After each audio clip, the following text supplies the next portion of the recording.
Am I to be blamed? They're chasing me. They're chasing me. No, they must not touch me. I have enough money now.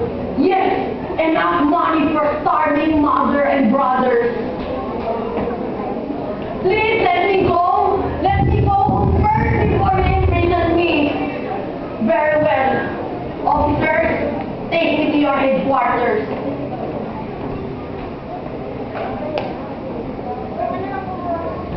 Good morning, Captain.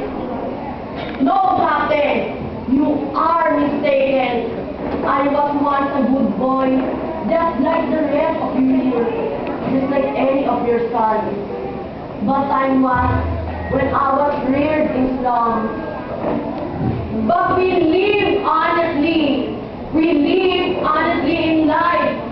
My father, my mother, my brother, my sister, and I.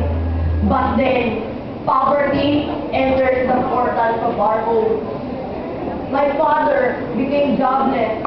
My mother got ill. The small savings that my mother had kept for our expenses were spent all for our daily needs. And her needed medicine. One night, my father went out, telling us that he would come back in a few minutes with plenty of food and money. But that was the last time I saw him. He went with another woman. If only I can lay my hands on his neck, I will bring it without pain until he breaks no more. If you were in my place, you'd do it, won't you, Captain? What? You will still believe in me? Come, and I'll show you a dilapidated shanty by a railroad. Mother, Mother, Mother, I'm home.